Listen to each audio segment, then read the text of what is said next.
Saya punya guru berkata begini, ada 4 golongan yang paling digandrungi oleh para setan, iblis dan kroni-kroninya. Siapa mereka? Yang pertama para habaib.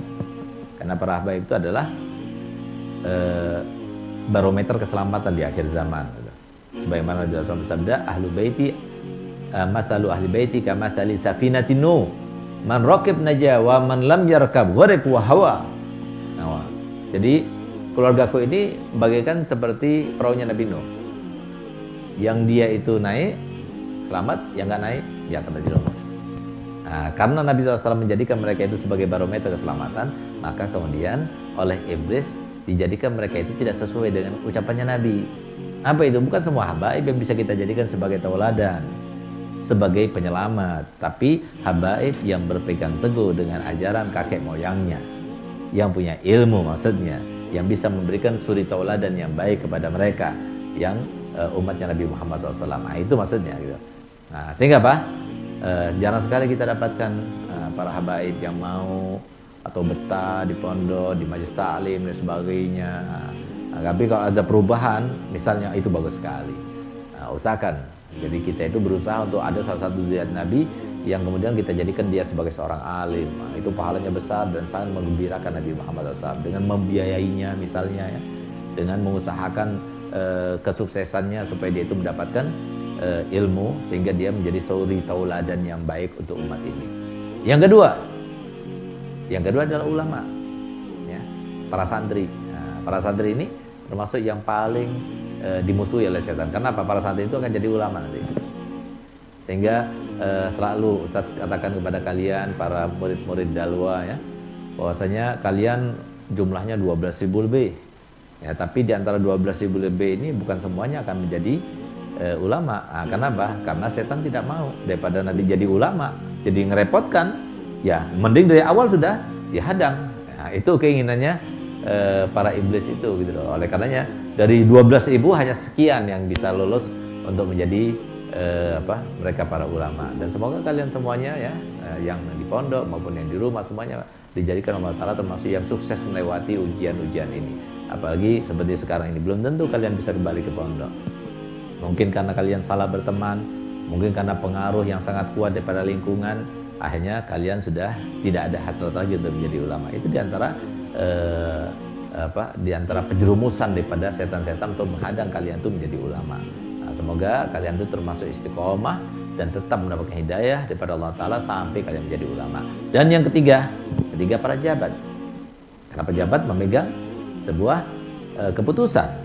Nah, sehingga apa? Pejabat itu didekati oleh iblis, didekati oleh setan. Jangan dekat pada ulama, jangan dekat kepada majelis taklim. Karena pada situ dia mendengar hadis Nabi, di situ dia mendengar ayat Al-Quran, bisa berubah dia, bisa beriman dan taufik hidayah daripada Allah Ta'ala. Sehingga apa? Dicegah, kamu sudah capek, gak usahlah hadir. Kalau kamu hadir nanti kamu begini. Itu setan semuanya. Padahal dari zaman sahabatnya Nabi, para tabi'in, para tabi'in dulu, para pejabat itu hadir saja. Apakah ada sebuah larangan atau institusi yang melarang bahwasanya para pejabat itu nggak boleh hadir majelis taklim? Silahkan saja, nggak ada itu. Nah, dengan hadir majelis taklim, dia ingat kepada amanatnya, dia ingat kepada mandat yang diberikan kepadanya, dia ingat apa tanggung jawabnya sebagai seorang pejabat dan sebagainya. Itu kalau kita itu hadir. Nah, makanya mereka itu gimana caranya supaya nggak hadir pada majelis taklim, nggak dekat pada para ulama. Nah, kemudian oleh karenanya kemudian disebutkan sebaik-baik pejabat yang diberikan tugas atau ditunjuk oleh para ulama. Sejelek-jelek ulama yang dibawa pengaruh para pejabat.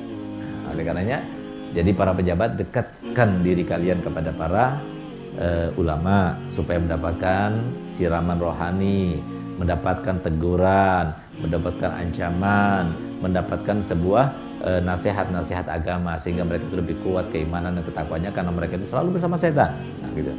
Kemudian para ulama hati-hati dengan para pejabat. Apalagi tadi sebutkan istabid guluban nas bil fulus, kalau sudah pakai uang, kasih uang lagi. Nah, akhirnya apa? Kamu gini ya, nggak bisa nolak dia. Nah, ini yang ditakutkan. Oleh karenanya sifat gona'ah itu adalah sifat yang paling utama yang dimiliki oleh para ulama yang amil. Nah, cukup dengan yang ada. Karena apa? Ini bisa jadi fitnah.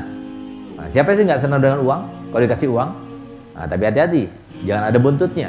Kalau ada buntutnya, maka kita harus oleh karenanya di antara doa saya punya abah, subhanallah, rahimallahu rahmatul abrar. Saya punya abah doa begini. Allahumma la ahad yamun ala uladi. Ya Allah, jangan sampai ada satu orang pun yang bisa menguasai, bisa mempunyai jasa yang besar sehingga dia itu utang budi kepadanya. Alhamdulillah sampai sekarang belum ada yang belikan rumah saya, belum ada yang belikan mobil ya yang saya pakai misalnya. Ya alhamdulillah ada satu murid ya yang membelikan mobil ya, walaupun mobil bekas tapi dia itu baik untuk kita dan kita naiki, alhamdulillah. Nah, tapi itu saja gitu. Jadi bukan yang wah sehingga kita itu terikat dengan apa? Dengan kebijakan kita, dengan kiprah kita dan sebagainya, tidak. Alhamdulillah gitu. Itu berkatnya doa saya punya abah gitu. Nah, jadi tawakalnya pada Allah Ta'ala lebih karena takut sampai kemudian ilmu itu menjadi fitnah bagi kita gitu. Karena ilmu bukan milik kita. Kalau sudah kita itu kemudian dibaiki sama orang, kemudian kita itu nggak enak sama orang itu sehingga keputusan kita tidak sesuai dengan ilmu, itulah awal daripada kehancuran seorang alim.